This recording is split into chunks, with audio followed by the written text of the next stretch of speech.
Hey, so greetings. Karen Quay here again with the Feldenkrais method. This is our third lesson in the series called Toolkit for Unwinding. This is we're going to do some work at the base of our skull. So I wanted you to come on over here and see. So here is the skelly. There's the base of the skull. This is just below your ear. So your ear is right here.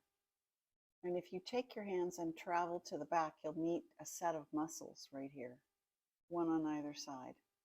And you want to have your hands just to the side of the set of muscles. There's one on each side. You'll have your fingertips in here and you're going to be just kind of pushing on your skull right there. So come on over here to the movement space. Pretty simple little lesson. So onto your back, either legs straight or legs long. And settle yourself into the ground. Let's start with legs long just so you can have a sense of where you are at the beginning of the lesson. Sensing the weight and how the weight meets the ground. Sensing the breath, whether the breath is moving in the belly at all. How the weight of the pelvis is resting on the floor, how the heels are touching and resting on the floor, how the skull is resting on the floor.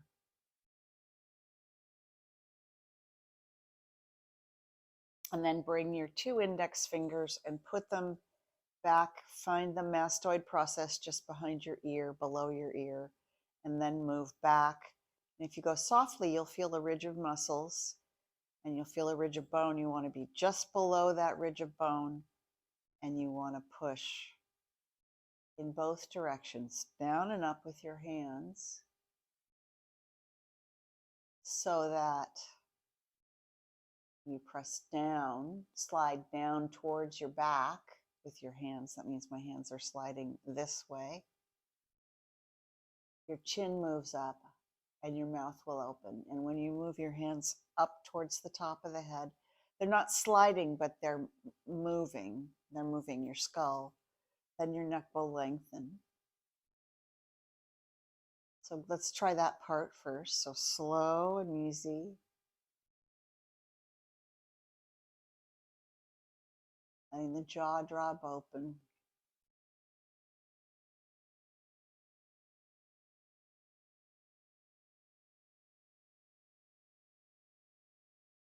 Good. Now take your left hand and place it palm up under your neck. That's right under here. And take your top palm and put it on your forehead. And you're going to gently turn your head towards the right arm, the top arm, and then towards the left arm. So your hands are going to be doing this. Top hand's on the forehead, bottom hand is on the neck at the base of the skull.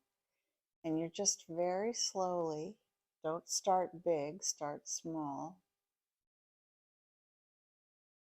sensing what it's like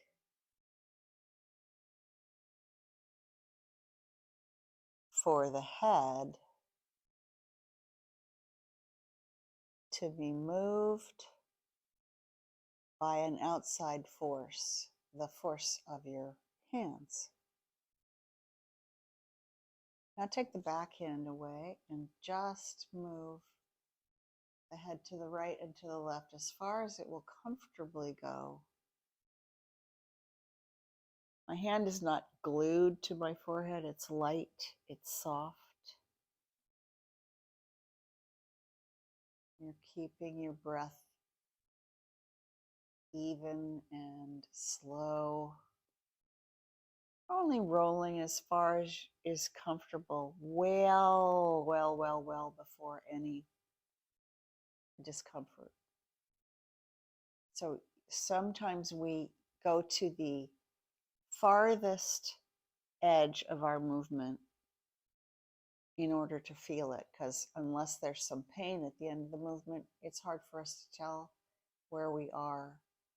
I'd like you to suspend that strategy and instead only move what is easy to do and no further. Don't look for the edge. Don't even bother.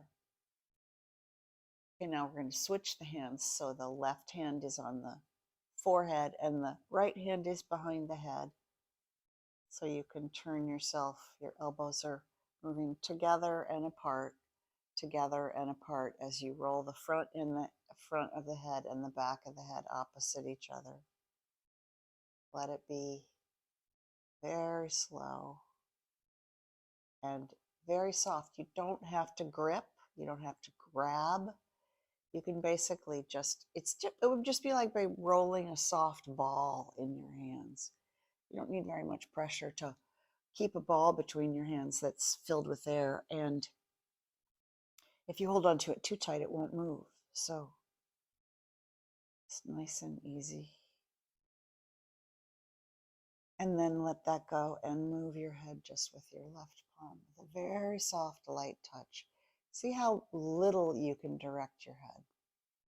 So rather than really jerking it from side to side, what if it only gets the very lightest fingertip pressure?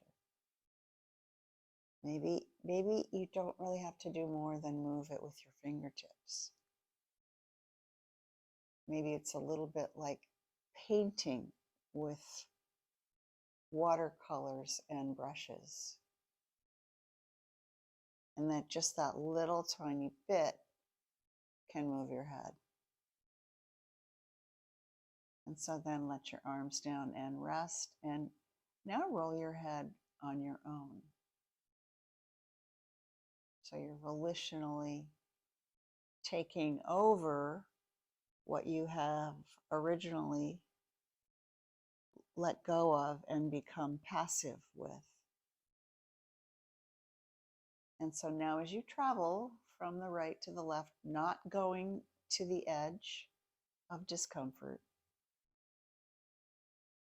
what do you notice about the quality of the rolling and the transitional quality of the movement, where you're always just about to arrive, but you never quite get there? So there's no sense of ending and beginning, but just one continuous transition from right to left and left to right. Now notice what your eyes are doing, and let your eyes, either closed or open, go in the same direction that your head is moving. And do that 15 times. Once you've done that 15 times, come back to the center. Look at the ceiling and find a speck or a spot that you can keep your eyes on, and keep your eyes on the spot as you turn your head around your stationary eyes.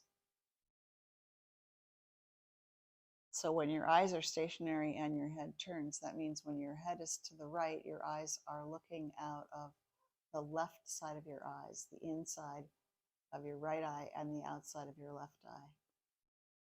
Keeping your eyes on the ceiling again and rolling to the left. Now you're looking out of the outside of the right eye and the inside of the left eye. Continue that again.